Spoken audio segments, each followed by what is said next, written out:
89 ya. Di sini kita akan belajar mata pelajaran PS menjelaskan keragaman ekonomi di Indonesia ya. Berdasarkan letak geografisnya, kenapa kan alam di Indonesia itu dapat dibedakan menjadi dataran rendah, dataran tinggi, daerah pantai, pegunungan, bukit, gunung ya.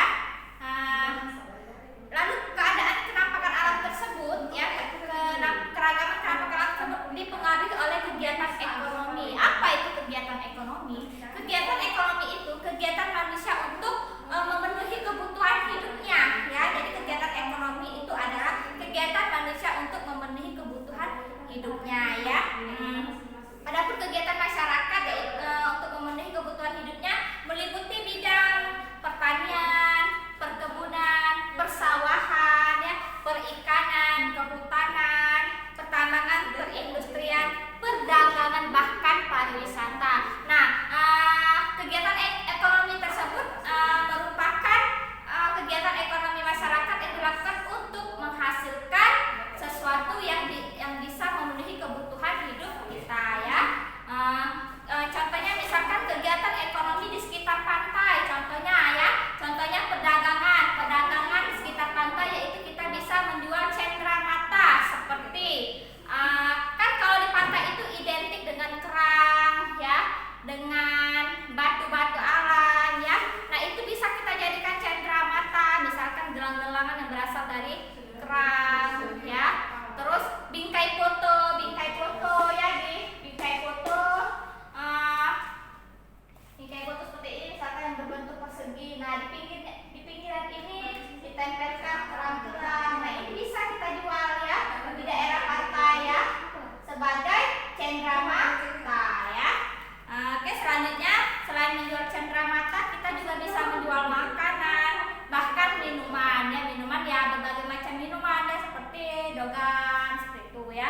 Lalu kalau di daerah pantai bisa juga di bidang pariwisata. Nah, di pariwisata misalkan menyewakan penginapan. Jadi di sekitar pantai itu jika ada rumah ya, atau rumah besar ya, itu bisa kita manfaatkan menjadi penginapan untuk para pengunjung yang ingin menyewanya ya. Adapun misalkan bisa juga menjadi pemandu wisata ya. Nah, atau contoh lainnya misalkan menyewakan banana boat ya untuk di pantai ya. Lalu selanjutnya kegiatan ekonomi di dataran tinggi dan di dataran di daerah pegunungan. Misalkan kalau di dataran tinggi itu misalkan menanam padi ya, lalu bisa juga menanam buah-buahan ya. Kalau di daerah pegunungan itu misalkan perkebunan, kegiatan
kita jaga ya, yang harus kita tekuni ya, supaya tidak ada perpecahan ya. Oke, selanjutnya ya, pembelajaran 4 bahasa Indonesia kita lewatkan, lanjut ke menjelaskan keragaman ekonomi di daerah pantai. Kalau tadi kita menjelaskan keragaman ekonomi ya, tapi ini sama, menjelaskan keragaman ekonomi di daerah pantai ya.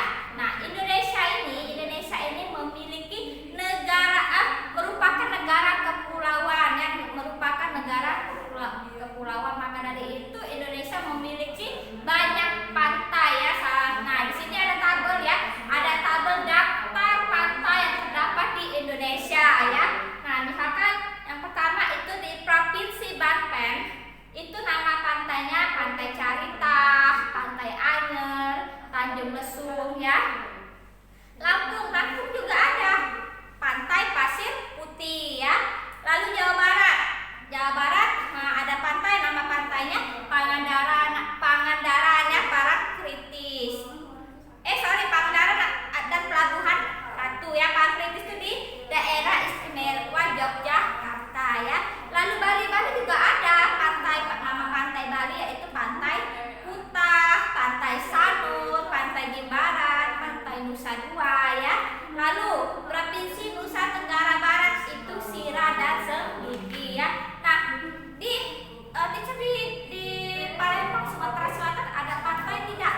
Nah, di Sumatera Selatan ini tidak ada pantai tetapi kita di Sumatera Selatan ini memiliki sungai terpanjang di Indonesia, yaitu Sungai Musi ya. Jadi Sungai Musi itu sungai terpanjang di Indonesia ya. Nah, oke, selanjutnya buka halaman 98, yaitu mata pelajaran PKN tentang sikap toleransi yang dapat diterapkan di lingkungan sekolah dengan tepat. Nah, apa itu sikap toleransi? Sikap toleransi itu adalah sikap saling menghormati dan saling menghargai antara satu dan yang lainnya ya, antar individu dan antar kelompok. Jadi sikap toleransi itu adalah sikap untuk saling menghormati dan saling menghargai baik antar individu ataupun dalam kelompok ya. Nah, bagaimana contoh kita sikap toleransi kita di lingkungan sekolah? Yaitu misalkan ya, di sekolah kan pastinya ada tata tertib. Nah, yang harus kita lakukan yaitu mematuhi tata tertib tersebut ya. Lalu di kelas itu terkadang kita ada kelompok ya, ada tugas kelompok. Nah, pasti di setiap kelompok itu memiliki perbedaan pendapat ya, dari anak si A dan anak si B. Nah, cara kita bersikap toleransi dengan perbedaan pendapat tersebut yaitu kita menerima pendapatnya. Jangan kita saling tidak menyetujui pendapatnya, kita terima ya, kita tampung semua pendapat teman kita ya, lalu kita simpulkan ya mana yang terbaik ya. Nah, atau kita rangkum, kita jadikan satu semua pendapat teman-teman kita tersebut ya. Lalu selain mematuhi tata tertib ya, mendengarkan pendapat ya, sikap toleransi itu contohnya salah satunya itu menghargai teman yang sedang beribadah. Jadi ketika ada teman sedang beribadah itu kita jangan mengganggunya ya, biarkan teman kita beribadah walaupun apalagi mereka berbeda agama, kita menghargai teman yang sedang beribadah tersebut ya. Lalu selanjutnya tidak membedakan suku, agama, ya ras ya dalam menjalin pertemanannya. Jadi jangan mentang-mentang suku kita berbeda dengan teman kita ya, kita tidak mau berteman. Jangan, walaupun kita berbeda suku, berbeda agama, tapi kita tetap saling berteman ya, saling berteman dan jangan ada saling